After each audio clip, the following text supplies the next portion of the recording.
and nothing. It's like a seed posting, but live. So relax. Subscribe to just Simply relax. Bitcoin. And have a good I have coffee.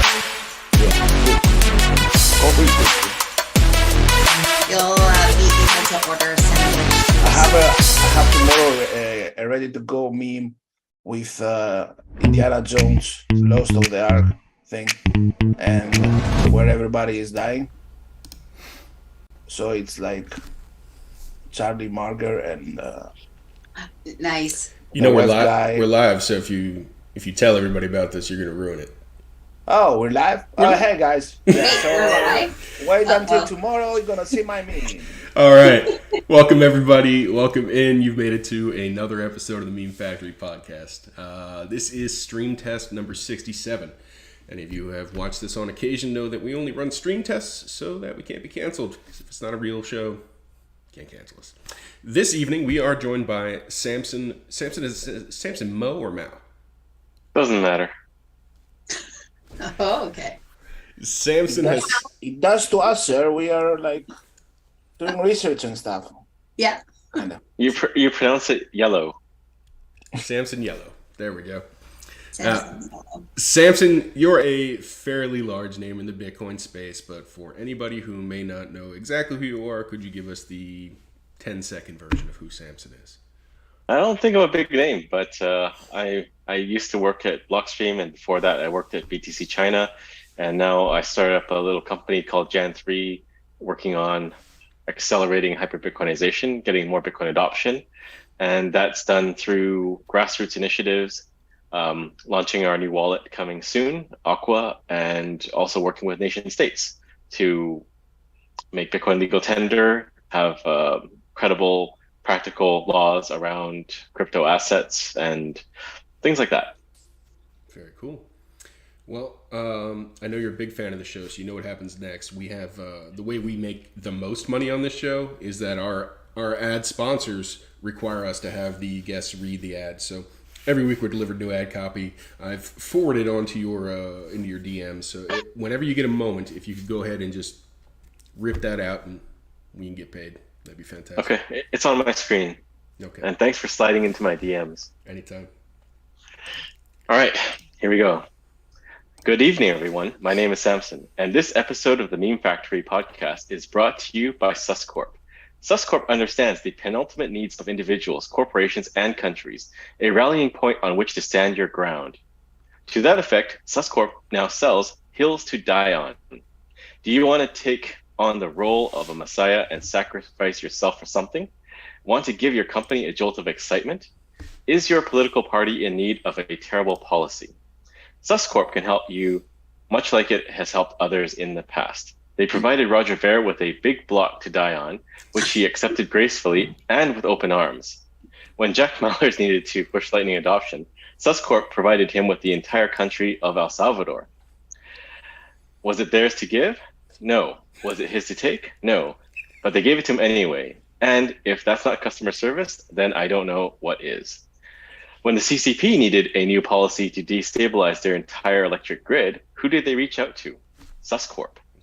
And Suscorp delivered a new policy for them, banning all Bitcoin mining and crippling the resiliency of their electric grid in the process. So if you find yourself in need of a hill to die on, look no further than your trustworthy friends at Suscorp. Reach out today to see how they can work for you. Nice. Thank you. Fantastic work. Hey. Beautiful. And now, because it's Very Groundhog Day, you're going to have to do it again. Yeah. Really? No. Yes. All right. Here we go. Thank you, Samson. Appreciate that. Now we can get paid off.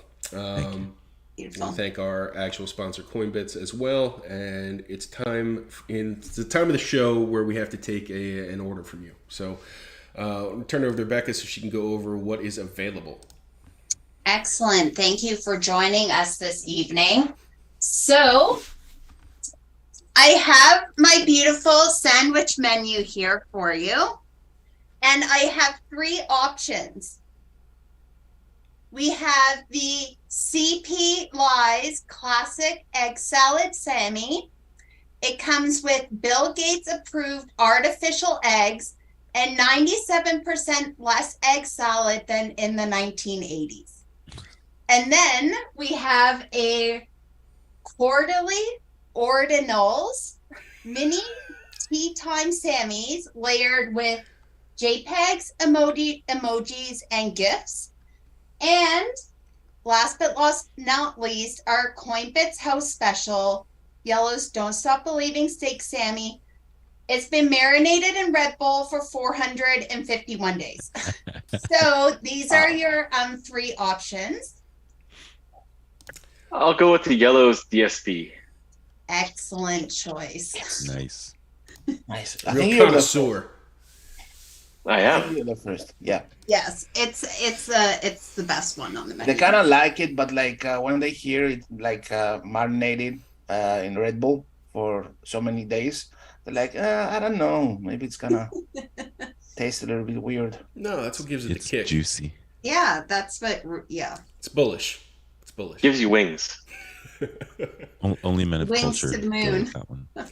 All right, now Samson, you've been in the space quite a long time now. You're gray hair when it comes to Bitcoin.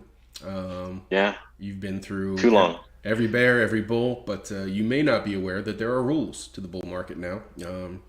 And if you don't know what exactly they are, I've got to pass it off to Yellow so he can give you the instruction on how to best act in. Yeah. Even though technically after the 23rd of December and the fulfillment of the prophecy, are we in the bear market still? But anyway, let's say we are. The rules are very simple. First one is, of course, you gotta stack that SAT.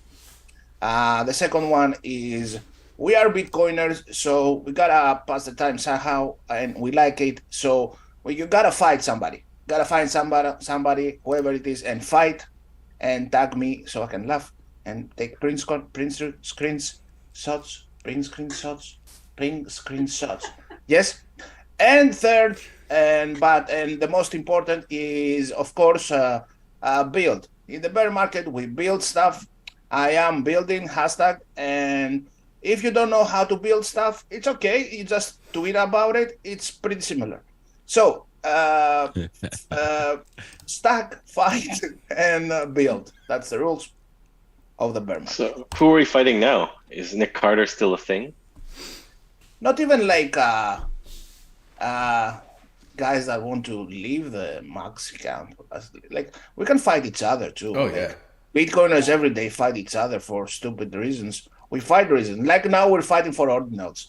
Ordinal this and ordinal that. Like it's not a true NFT. It isn't true NFT. Like who cares, to be honest? Charlie Well, Munger, Ray Dalio. They're just very cringy, so I think they attract the fighting and attacks because they're just doing cringy marketing tactics, like filling up a block. That's just dumb. Yeah. Who's doing it? Who's filling up these blocks? After the guy that started. What? Some guy. Some guy?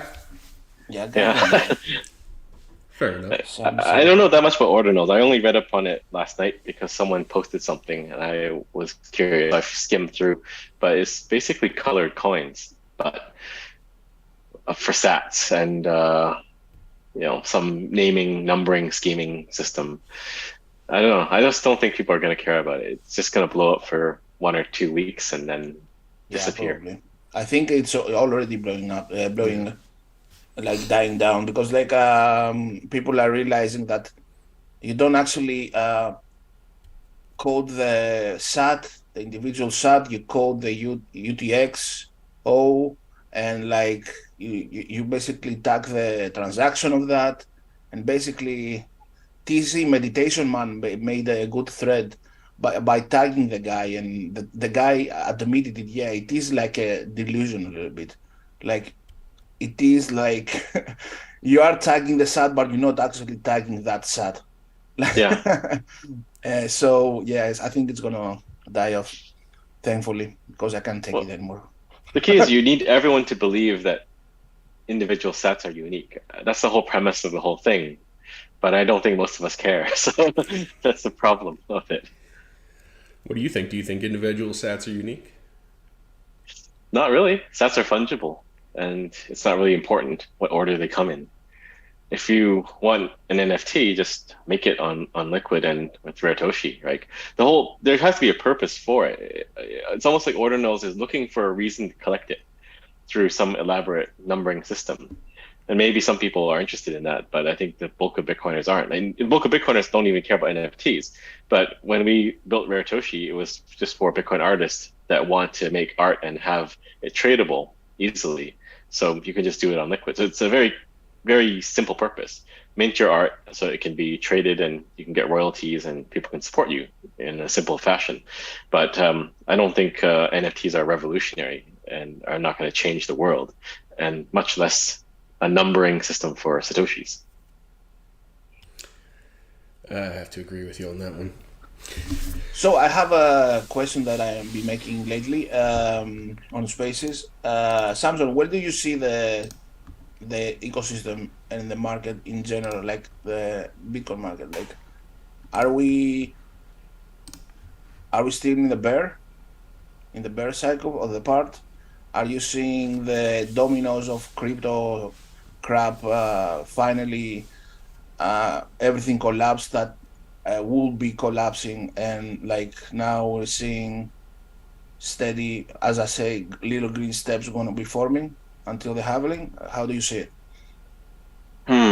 Well, I guess if you I'm- define bull and bears on a short-term time horizon, then cycle. we're probably leaving the bearish market now and getting more bullish. But a lot of the thing is, I think if those crypto companies that imploded didn't happen last year, we probably would have been much higher than now. So I believe we would have had a decoupling from the regular markets. The regular markets would have gone down, but Bitcoin would have either held stable at 40 something K, maybe 50, and gone up. But the whole FTX, Terra Luna, DCG, Grayscale, there's so many. The whole buckle has kind of set us back for some time. So I believe we're getting through that. Everyone that's blown themselves up, that could have blown themselves up, has already blown themselves up, and we all have learned about it. So we should be through that mess now. And the remaining stuff is just, legal shuffling of stuff around through bankruptcy process and orderly dissolutions and selling of assets or things like that. So we're probably through all the shock and chaos right now. So I believe, coupled with the greater macro trends of the normie market, we should be back on track to make new all-time highs. I'm curious. You mentioned that you think Bitcoin would have decoupled from regular markets. I find that surprising because when I've seen any type of liquidity change, Bitcoin's usually the first one impacted by that. And then, it does the same thing as like the NASDAQ or the S&P 500 is doing. Why do you think it might have decoupled had these blown ups not happened? Well, we already decouple periodically. So there's a chart that Tur de Meester posted maybe a year ago. It was basically Bitcoin charted against the NASDAQ or some index. So you can see like Bitcoin will track it and then jump up, make a leg up and keep going, tracking it and then jump up another leg. But I mean, we have to have decoupled numerous times from the market to even get to, what are we at now? 20 something K, right? So I'm not tracking the standard market. We are making legs up and decoupling every so often, but we do track it for some substantial periods of time every so many years. Yeah, usually the decoupling happens when we front run the traditional markets. Like we become bullish first. I think we front run that run. Anyway, talking about the market, like entering the bull cycle again, or basically stabilizing. Gen 3, like where does that come from? Because we were together in a space and you were a little bit pessimistic about the about the project that kind of time frame, because like the whole debacle happened and like nothing was moving, nothing was happening. Um, where does that come from? Where does that lead lead us? Like, what's the upcoming things happening with that project? Can you Yeah, I talk a think little bit more about it? when we did that space, I think that was around the time of Terra Luna blowing up, right? Yeah. Yeah, and I had some meetings lined up in Korea that got canceled because politicians want to distance themselves from Which Korea? everything crypto. Yeah, your favorite one, the South one. God damn it, Craig. So, I mean, yeah, I don't want to end up like what's his name, the Ethereum guy, Virgil. But yeah, like we had meetings lined up and they just got canceled because they viewed the whole thing as the same. Like Bitcoin is cryptocurrency. It's somehow associated with Terra Luna when it's not, right? They bought Bitcoin, but that's about it. But anyone can buy Bitcoin. So that was probably a bit frustrating at that point because we wanted to make progress, and of course we hit with these setbacks that have nothing to do with Bitcoin or us. So yeah, I think right now things are getting better. The need for Bitcoin outweighs any, I guess, concerns about perception about other things like FTX and whatnot. And I do think maybe some people have started to understand that, an exchange is not Bitcoin. Like Coinbase is not Bitcoin, FTX is not Bitcoin. So things are getting a little bit better, I feel. But I would say overall, the overriding theme is that countries need Bitcoin and they have to do something about it, and they have to come up with some plan, or the politicians are campaigning with Bitcoin as part of their campaign platform. So I think things are going back into motion, and we are getting more meetings and more discussions going again. Awesome. And that was for Jan 3, your new company? Yeah, that's for Jan 3.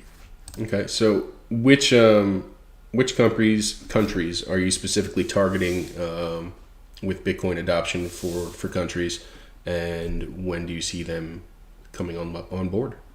And also, when can we get a ride with a helicopter? And I can see also, those photos. when can we get a ride on a helicopter? So right now we're targeting Greece, and we sent a yellow puppet there, but not much progress, unfortunately. You heard it here first, folks. Yeah, I'm gonna- very disappointing. Very disappointing. We need to reevaluate that strategy. Those Greeks are pretty disappointing in general. God damn. Very demanding. Yeah, but yeah, I think there's a few places. I would say Latin America is still probably the most ripe to. One of my favorite focus countries. on. Yeah, not a country, region, right? Right. All the. Right, totally. I knew that. Maybe it's your favorite country. Yeah, I knew It's that. my favorite region. But yeah, like it's really ripe for disruption, and there's just a massive need for Bitcoin there. There's many countries that are facing double-digit inflation, if not hyperinflation. So it makes the most sense that we, spend a lot of effort and resources there to engage people and discuss about Bitcoin. There's other kind of battlefields around the world. I would say the UK is another one. We're working with Jim Duffy and a few others in the UK to see if we can stem the tide of CBDCs being rolled out. So it's not like we're hoping they're going to adopt Bitcoin, but we're hoping maybe they're not going to push out a CBDC, but we'll see how those things play out. But we have to try to make an effort to educate the general populace on what a CBDC is and what the end result is going to be. There are some things starting to happen in Africa, and I think other places like Lebanon are very interesting for us that we're starting to look into. But the bulk of our resources, I would say, are in Latin America at this time. There was Brazil and Argentina recently made an announcement, right? That they're looking into a shared currency. Do you know more about that? Yeah, not really, but we had some outreach to Brazil because they were looking for someone to advise them. So we were looking at that, but then there was a lot of chaos after the election, as you guys must know, and we kind of shelved that for the time being until things settle down a bit more.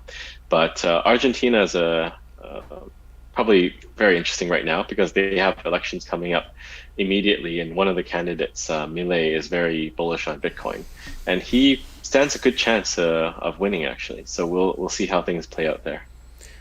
Yeah, is it like they reach out to you because there's some Bitcoiners or some, Bitcoin members of parliament, and they're trying to push the agenda, and they're like reaching out to you, like, Samson, we need resources, or is it like, hey, Lebanon is blowing up, let's go over there because they're right for it now, like what does that like look like? It's So a is it bit of more a of a mix. like a push or a pull? Yeah. It's a bit of a mix. It varies from place to place. So I have a few people on my team reach out to Malay because I was there last year.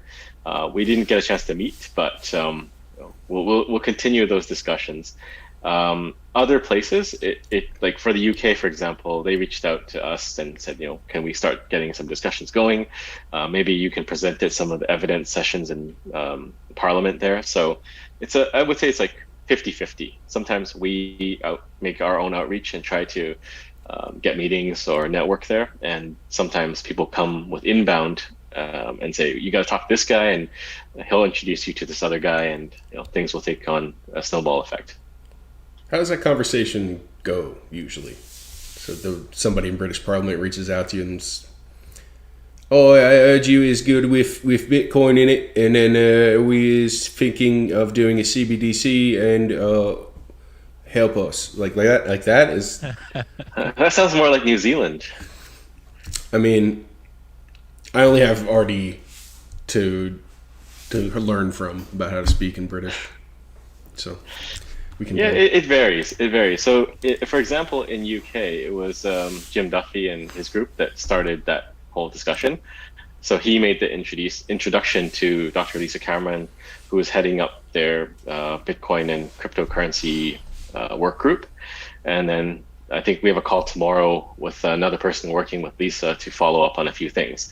But in general, it's more about we just make ourselves available and ask them, like, what do you guys want to discuss? And we can share information about other regions, other countries. We can talk about what's happening in El Salvador, but we just make ourselves available as a resource. I don't think we go in and say, well, you should do this thing. But if they're interested in that, then we can see if there's a deeper engagement we can have as a consultancy, and we can help them review legal frameworks, legislation, or just bounce ideas off of us about what you want to implement and how well it'll work.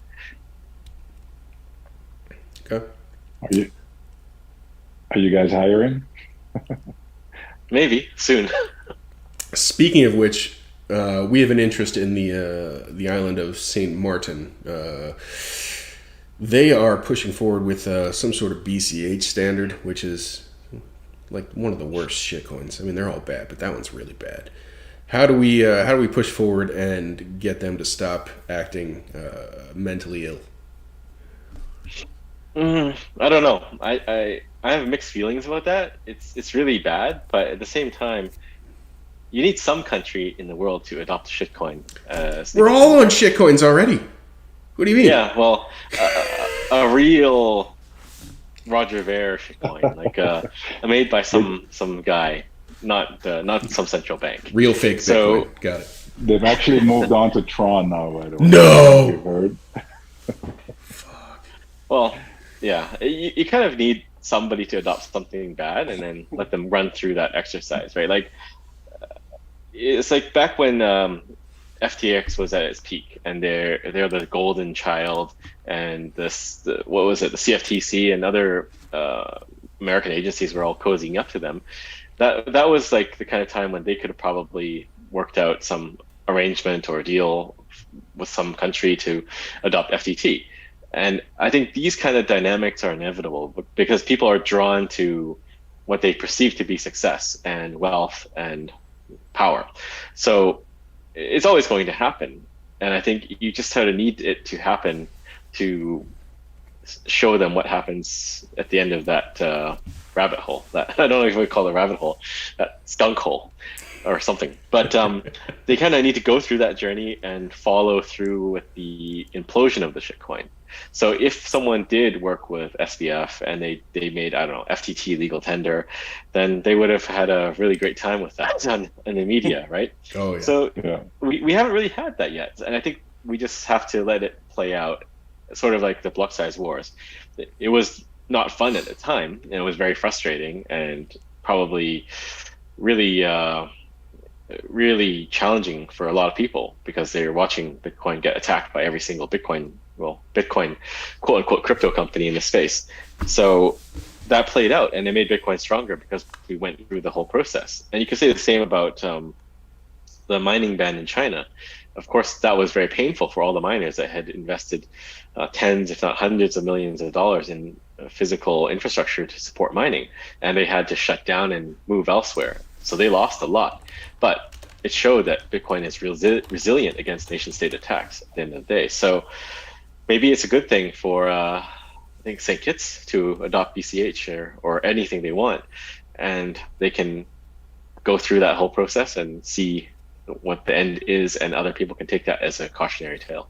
That's art of war. Like, sometimes the best move is no move at all and let your opponent make a mistake. Yeah, so wait by the river and wait for the bodies to flow by. Yeah, honestly, like on Martin, it's really a simple story. There's just one member of parliament, and he's accepting bribes from the founders of these shitcoins, and then making a PR statement. Well, he's not even in a position to be able to introduce it as legal tender or anything like that. So it's more of a marketing stunt. But what's funny is like all this kind of activity does, it creates newspaper articles, it creates discussions on the radio on the island and stuff. And people are talking about it. So, at the very best, the glass is half full. People are maybe starting to do a little bit of research, like what is BCH or what is Tron now, and why not Bitcoin? So, maybe they'll have a little head start. I mean, if you look at El Salvador too, right? You hear people saying that outside of El Zonte, there's not much Bitcoin use, but I think like the awareness of Bitcoin is very high, and people are paying more attention now. And maybe they're gonna have a head start compared to other countries. Yeah, I think El Salvador is actually quite lucky, because I know after they announced the Bitcoin law, or they passed the Bitcoin law, a lot of shitcoiners went to El Salvador, and I think most of them were trying.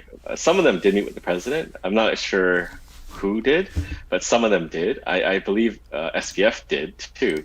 But that those are photo ops that are just going to come back and haunt you in the future. So they're kind of lucky that they managed to escape unscathed. And after the whole explosion, if you're following closely, you can see like a lot of the congressmen or congresswomen were speaking very maximalist in their discourse, right? And that was not the case before. But I think they kind of realized maybe that they dodged a bullet there, and they're kind of lucky that they didn't get tangled up in that stuff. But it's not like they were full on maximalists at that point in time. And now they definitely are, because they learned after the fact that you don't touch these guys. Yeah, and of course Bukele understands Bitcoin fundamentally, and these other politicians that I was talking about, they basically learned about it 6 months ago. So. Grifters. Yeah. All right, Samson, this would be a good time. I've got 2 questions that were posted on Twitter for this conversation tonight. The first one is from @Shinohai2017. I believe he goes by Shinoa Flores. Says, ask him where my golden flying saucer with Peter Schiff at the helm is in Infinite Fleet. Yeah, what to see about that? You see, in Infinite Fleet, it's the future, and gold is just a commodity because the universe is actually full of gold. So no one wants to make a spaceship out of junk. All right. Question number 2 was from Hodl X Hodl. Says what he thinks about the first generation Bitcoin art vanguard, and if it will be remembered for 1,000 of years. The first generation what? I think he means like the first generation of Bitcoin artists like Fractal and Crypt or Brecky. I don't know. It's to be seen, but I love their work. I love Brecky's work. I love Fractal's work. So I definitely hope that it'll be remembered for all time. But not thousands of years. We'll see. All of the time. Okay, that's understandable. All of the time. All of the time. Depends. They got to keep going. Okay. They'll get really famous when they're dead. All right, so this is about the halfway point of the show. This is typically where the dog gives out scores, but we've been missing him for a couple months now. So I am passing this buck to Pedro to hand out the scores so far in the episode. Great. Thank you, Greg. I really appreciate that. You do a great work. Thank you. Yellow, you've won. Your score is a case of Apple AirPods, but it's just a case. I don't know what happened to the AirPods. Oh, Nice. okay. Samson, you've won. Your score is a GoPro. It works. No accessories. So it's just the GoPro. All right. Marcus, Yeah. your score is a Glock 19. Congratulations. Nice. Whoa. Nice. Gonna Okay. have fun with that one. I'm Let's now go. convinced he's just looking around. That one caught me off guard too, guys. Becca, your score is a PlayStation 3 controller. So I don't know what you're gonna do with that. RD, your score is an unmute button. Did I get it? Greg, you don't win anything. Oh, a You no don't score. get A no score. Yes. I take it. What are you going to give yourself? I score a mute button. Okay. Nice. I like these scores. Samson, how are you feeling about your score? I don't know. I don't use GoPros anymore. Well, you got one, though. How come? Because iPhones are waterproof, probably. I think Samsung would prefer something like the pillow for the neck for the flies flying all over the place, like that thing. Actually, I need a parachute for the helicopters in case there's a malfunction. That's a great idea. Can you actually Samsung- parachute out of a helicopter? Because then you might hit the blades. Yes, you can. Yeah. Just jump up. It depends how fast it's dropping. Yeah. Gotta do math. If the Hey, helicopter's Samson, upside down, you don't visited jump out. you visited quite some countries now on this whole Bitcoin mission of yours. Like, did any country stick out to you just like from a perspective like, hey, I might want to live here someday? I mean, any tips for all the digital nomads out there? Like, where should they go? I mean, El Salvador, we've heard a lot of course. Maybe Yeah, that's I on the like El top of your Salvador. list. I don't know. Maybe there's a good second best, or there is no second best, whatever. Well, I think every country has its own unique charm. I would say El Salvador is quite nice. You have the mountains, you have the beach, and you have a very nice city. I liked Guatemala. The climate in the city is really, really mild. Like even their summers are not that hot. It's like spring all the time. I believe they're called like the land of eternal spring or something along those lines. And the food is really good. I liked Argentina. They have tons of good steak, and you can get steak basically everywhere.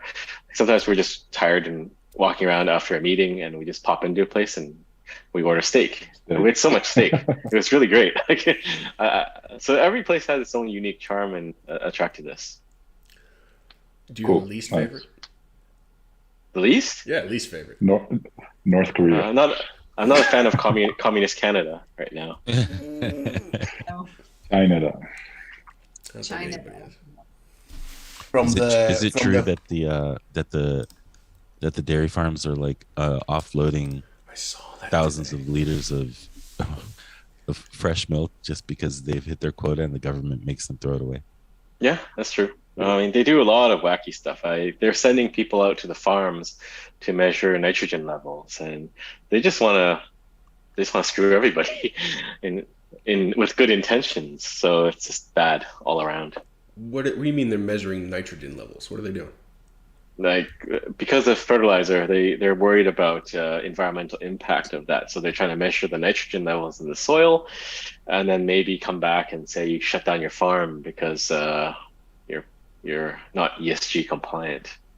Literally, what happened in the Netherlands Yeah, is doing the same thing.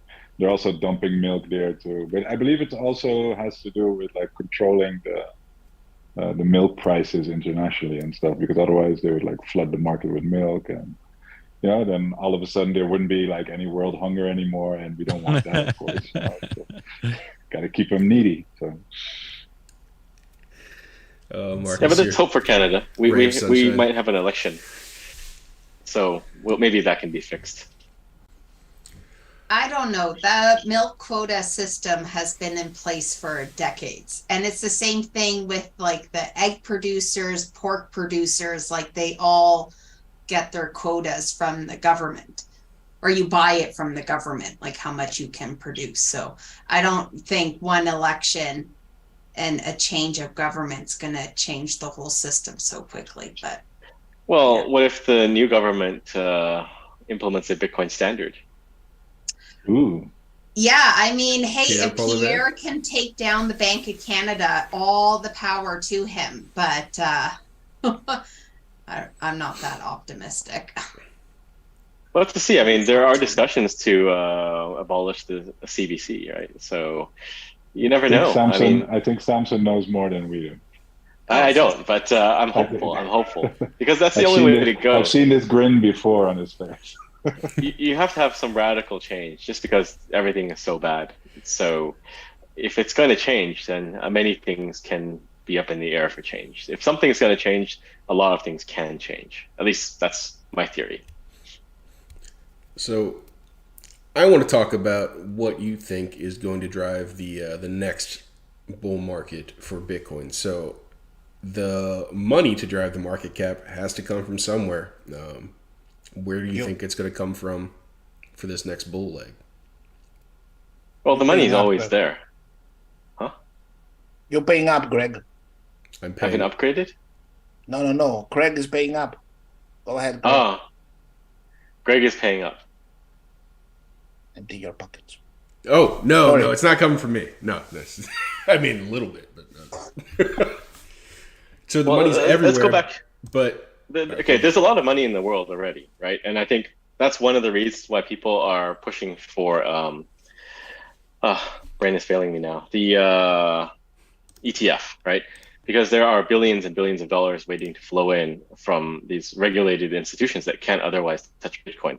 And that's why they're trying to access Bitcoin exposure through other means like MicroStrategy, Becca's Friends Company, and other things like that. So I think that is one channel. So maybe if you're bullish on ETFs or the conversion of Grayscale into an ETF, that could potentially be a large influx of capital that is waiting on the sidelines that would come in. But in general, this is a lot of money around the world. It's what are people investing money in, and have those people that manage that money figured out what the money they're keeping their value in right now is. I don't think they've figured out that it's an ice cube yet. But once they do, they'll need to convert to something. And it's either going to be, for a lot of, I guess, normie institutions or wealthy families or whoever have a lot of cash, they're either going to put it into gold or Bitcoin. And I think eventually they'll figure out that Bitcoin is just a better gold. Then there's also the need for, I guess, countries to shore up their currencies too, because a lot of currencies are either going to fail or they're going to need a reboot, or they would just adopt Bitcoin as legal tender. But I think it might be more plausible that, let's say, a country like Argentina, maybe they don't adopt a Bitcoin standard or they don't dollarize, but they buy Bitcoin to shore up their existing currency. And that's also something that Saylor has theorized about in the past that could happen. So basically everything becomes a derivative of Bitcoin in some way. But in general, there's just a lot of money that is in the world that can come into Bitcoin. We just have to teach them why they should put it into Bitcoin. And going back to one of the earlier points we discussed, like, are we past the bear market or not? There's another dimension, which is paper Bitcoin, or people selling Bitcoin that does not exist, like in the case of FTX. Mm-hmm. So they sold a lot of Bitcoin that they did not have. And I believe other exchanges may have done the same thing. There could be, millions of paper Bitcoin out there that were sold that don't technically exist. And those have to be addressed some way. Like, they're going to need to buy back or address that deficit or hole that they've caused, because eventually delivery has to happen, or there's a bank run and the entire thing will collapse. And the exchange will collapse. So I don't think we've seen the end of that. Just the panic is over now. But I'm pretty sure there are other businesses, institutions, things like Genesis or whatever that have missing Bitcoin that they are going to need to buy back over time. And why is it that they didn't start like buying those Bitcoin up and replacing the paper Bitcoin with real Bitcoin when we were back in the crisis? Because like that would be something like a move that it could be known. You could see that move happening. So Yeah. so that's Sorry, why. I'll answer. Oh, I yeah. had a bit of a glitch. So Can you repeat that? I said like, why do you think that that move hasn't happened yet, hasn't started yet from the crisis? Like we saw a lot of exchanges, a lot of people withdrawing their Bitcoin, and there was a problem with liquidity, like Binance. And like, why doesn't that move already has started happening? Is it because that move in the middle of the crisis will be known to everybody, basically? Well, it's hard to say exactly, but I believe some of these entities might have been hoping it was going to go lower so they could fill the hole lower, right? A lot of people were holding out for 10K Bitcoin and thinking, oh, now it's gonna, I can fix it later, right? So maybe that is it, but it's not going to happen, I don't think. So they're going to have to fill it at higher prices probably, or just hope it never comes to that and they're not called out on the fractionality. So you think we might go up based on people trying to fill holes in their balance sheets? Yeah, potentially. Wow. That's a lot of Bitcoin. At least the start of the bull. Why not? Yeah. There's a lot of Bitcoin that has to be bought in the next 5 to 10 years, just out of necessity and organic demand. So it's going to be interesting times.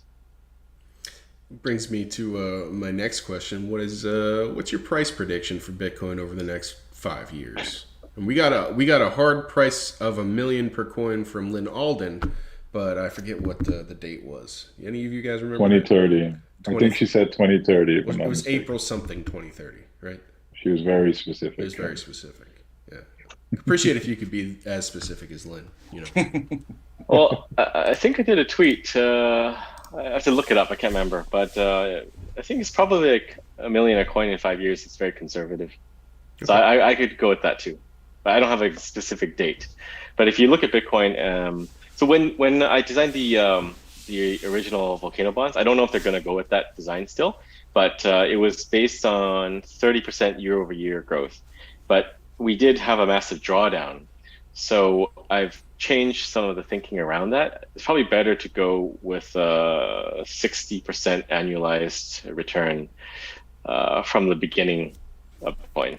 So that works out to about $1 million, I think, in a couple of years. That's pretty bearish, though. I mean, yeah, it's very bearish. So I think Lynn Alden's safe in her estimate. So if that's the bottom of the prediction, what's the top of the prediction in 5 years? What's the maximum you see Bitcoin going to in fiat terms? I don't know. Maybe 10 million. Okay. Dun, dun, dun. But it's difficult to predict any of this stuff. Bitcoin just... That's why we bring people like you on. You're smarter than us. You tell us when it's going to happen. I'm smart enough to say I don't know, because anything can happen, right? You could see, I don't know, we could see dollars at parity in 10 years too. Like, it just depends on what happens with the world, right? If everyone's printing like crazy trying to buy Bitcoin, then that could definitely happen in 10 years' time. And there could be some counter move from the G20 that's going to say we're going to try and ban it, and we have like this period where it's going to drop down and maybe like an FTX kind of moment and draw it out. So who knows, right? I'm really curious though, like this volcano bond, like what is the status of it? Because Bukele, like he passed a law recently that it seems to be like the lead up to this volcano bond. Was that like a pivotal thing? Can we expect some fireworks this year? We'll see. I think they passed the legislation. Talking to some lawyers there, I believe President Bukele has to sign it into law. And they told me that typically when that's done, it's like a ceremony and he's like signing a paper and his photo up. But I haven't seen that yet. So maybe he did it quietly. I don't know. But I can circle back and ask. But yeah, that is the precursor to the bonds. And they need to, the Ministry of Finance has to write their prospectus now. so that investors can take a look at that. But I'm not sure where they're at with that. But I would say the structure of the Bitcoin bonds has to be overhauled from what I put out in 2021 because the market has changed so much now. So you have to look at a few factors. What is the coupon going to be? What is their revenue generating activity? Because now they're coming even closer to the halving. And when I modeled stuff out, the expectation, like talking about the president, that they're going to pass a law in February or March of 2022, and everything could start then. But now we're a year later and a year closer to the halving. So I think the economics have to be revisited for that. So difficult to say. They have a lot of work to do in the coming months. Even Like though the U.S. bonds, I mean, the coupon on that has gone up quite a bit since that time as well. So I mean, everything's changed a lot. Right. Is the original plan still in play? Like, is it gonna be issued on liquid? Is Bitfinex gonna play a role? Like, that's still a go. That hasn't changed. I think it's just the more of the modeling around the structure of the bond, the coupon, and the mining rollout, because they don't have enough geothermal energy to just mine right away. So they have a whole volcano. They have a lot of volcanoes, but it costs money to drill and tap new geothermal wells. And that takes time too. So there was a stage plan about when they could access the well, build the plant, and then start mining.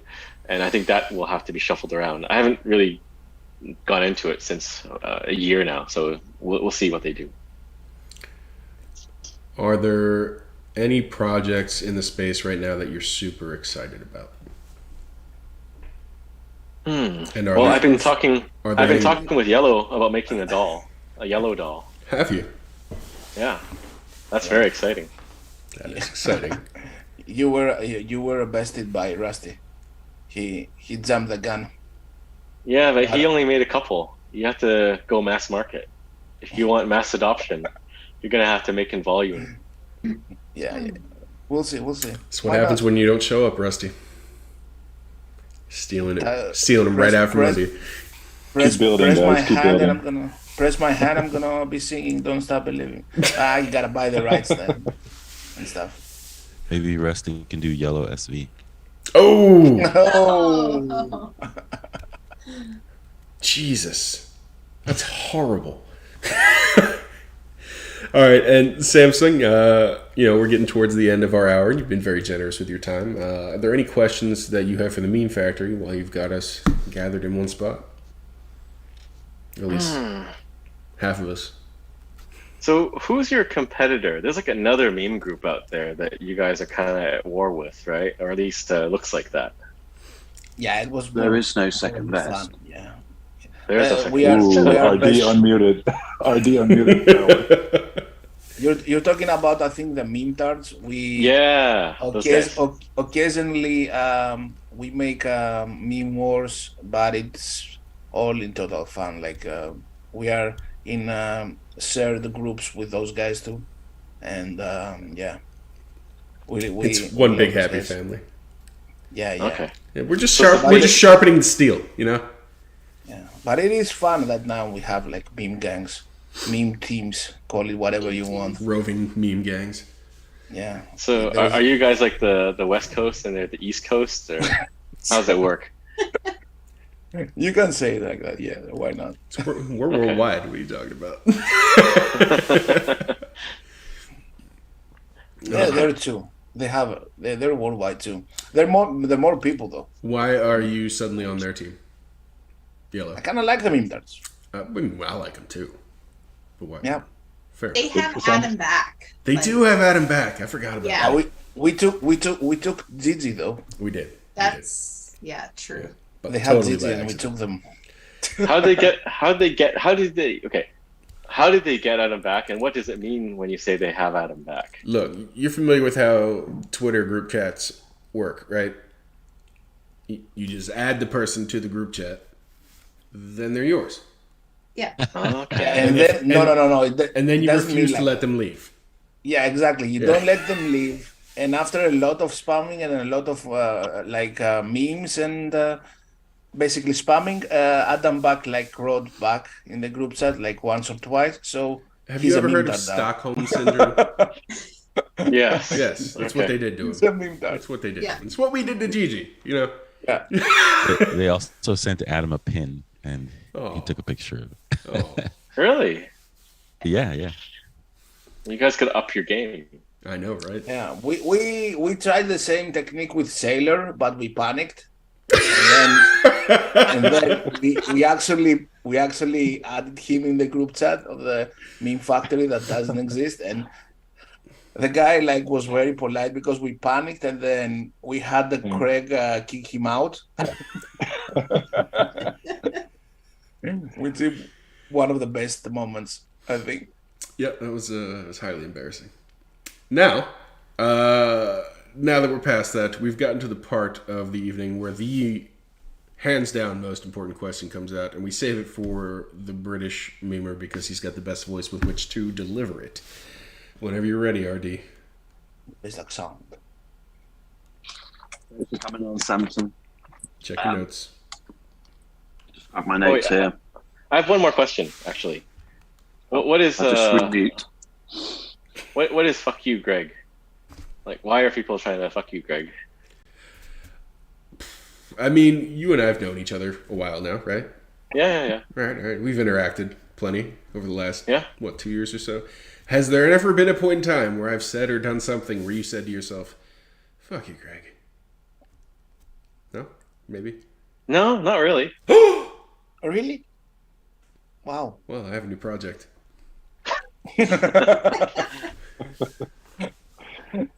A new goal for the weekend. I tend to be abrasive. That's all. That's all it is. Okay. Especially with Got my it. friends. That's- Okay. I lied. One more question. What's the potato thing about? I don't get that. It's not Oh yeah, It yeah. has- What's the It's potato? not Have you mine. learned? I don't even know how. Yeah, exactly, Yeah. exactly. That's yellow. It's something I called I made it Craig up. in or simply Bitcoin or Toxic Happy Hour. I called Craig Potato, and it stuck. And everybody underneath the chat was starting memeing Craig as Potato, and different like memes happened, and then it stuck. And now everybody's calling him a potato, basically. Okay. So it's not he identifies as a potato. No, he started identifying as potato because like in the 2021 Bitcoin conference, I think he got like a bunch of potatoes and he was signing them for plebs. Look, you can either lean into it or it can own you. So Okay. Okay. Clear. Enough. RD. Are you ready? Yes. If the meme factory did exist, and we all know it doesn't, which one of us would you like? Which one of us would you retweet? And which one of us would you mute? Like, retweet, and mute. 3 things. Yeah, fuck, marry, kill. Okay. Let's see. I'll like Becca. I'll retweet Yellow because he's got some good stuff. And what's the third one? Mute. Mute. I'll mute Greg because I think he's gonna try to get me to say "F you, Greg." I'll get to work on it. Perfect. All right, so Samson, we've come to the end of our hour with you tonight. Is there anything you want to leave our viewers with, where they can find you, what you're working on, anything you want people to pay attention to? Yeah. Let's see. So you can find me on Twitter at Exelion. And how do you do Noster? I mean, do you read your whole pub key out or what? It's like 30 digits, right? I know, Like right? characters. I mean, you can. I'm on Noster, but yeah, you'll have to figure out how to find me there. I'm spending more time on Noster these days than Twitter. It's just I keep getting spammed by some bots trying to show like a trading Did you group or verify with something? Did you Verify what? Your Noster with like a domain name? Yeah. At jan3.com. Yeah, so that is searchable usually in most of the clients. Ah, okay. So it's Exelion at jan3.com. That's my Noster search string, I guess. Yeah, and let's see what else. So if you are interested in nation-state Bitcoin adoption and you have some connections to politicians or just interesting people that we could talk to, we're happy to start those and get the ball rolling. You can email us at coffee@jan3.com and we'll see what we can do. All right. Well, Samson, I want to say thank you again, and look forward to having you again sometime. All right. Thanks, Greg. Thanks, Thanks, Yellow, Right. Becca, Thank you. Thanks, Samson. Bye. Pedro, RD, and Marcus. Thank you, man. Have a good night, everybody. Bye. Good night.